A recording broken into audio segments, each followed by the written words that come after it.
ओडिशा में एक स्थान है रेमुणा, जहां खीर चौरा गोपीनाथ जी का भव्य मंदिर स्थित है। वहां रात्रि में ठाकुर जी को 11 मिट्टी के स्कोरों में खीर का भोग लगाया जाता है और भोग लगने के बाद जितने दर्शनार्थी होते हैं सब में वह खीर प्रसाद स्वरूप बांटी जाती है। एक दिन की बात है, श्री माधवदास जी वृंदावन के महान संत जगन्नाथपुरी जा रहे थे। रास्ते में रुककर रेमुणा पहुंचे। उन्होंने सुना कि यहाँ गोपीनाथ जी को खीर का भोग लगता है, तो रुक गए, शायद कुछ प्रसाद मिल जाए।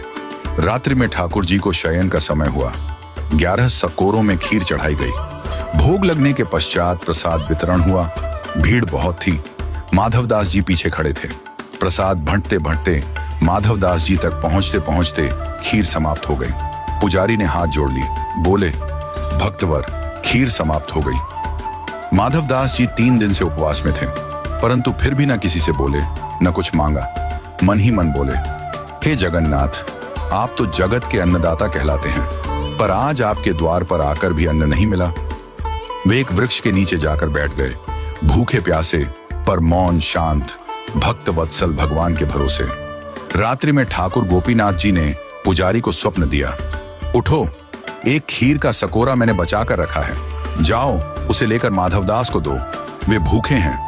पुजारी चौंक गए, बोले, प्रभु, मैंने तो 11 स्कोरे ही चढ़ाए थे और सब बांट दिए थे। ठाकुर जी मुस्कुराकर बोले, नहीं, 11वां स्कोरा मैंने चुरा लिया था, अपने प्रिय भक्त माधवदास के लिए। पुजारी दौड़े। उन्होंने सचमुच मंदिर में एक स्कोरा पाया, जो अन्य प्रसाद से अलग रखा हुआ था। खीर अब भी गर्म थी, सजीव थी, सजीवता का अनुभव हो रहा था। वे दौड़कर वृक्ष के नीचे पहुंचे, जहां माधवदास जी बैठे थे।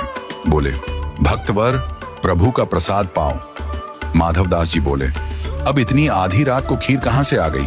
क्या आप दोबारा बना लाए हैं? पुजारी भाव विह्वल होकर बोले, नहीं, प्रभु गोपीनाथ जी ने आपके लिए स्वयं चुरा ली थी खीर, आप भूखे ना रहें, इसीलिए। यह सुनते ही माधवदास जी प्रेम में झूम उठे। अगली सुबह उन्होंने मंदिर प्रांगण में नृत्य करना प्रारंभ किया। बोल उठे, वहां मेरे ठाकुर, दूसरे भगवानों को लोग चढ़ाते हैं, लेकिन मेरे ठाकुर जी तो चुराते हैं अपने भक्तों के लिए। ये तो खीर चौरा है, खीर चुराने वाले गोपीनाथ, और तभी से गोपीनाथ जी का नाम हो गया, खीर चौरा गोपीनाथ। आज भी रेमुणा में रात को ठाकुर जी को खीर का भोग लगता है और उनकी वह प्रेममयी लीला सजीव रूप में याद की जाती है। भगवान कभी कभी भक्त के लिए चोर भी बन जाते हैं, क्योंकि उनका धर्म है भक्तों का रक्षक बनना। जो मांगते नहीं वो पाते हैं ठाकुर जी की सबसे गहरी कृपा। बोलिए भगवान जगन्नाथ जी की जय, संत माधवदास जी की जय। जय जय श्री राधे।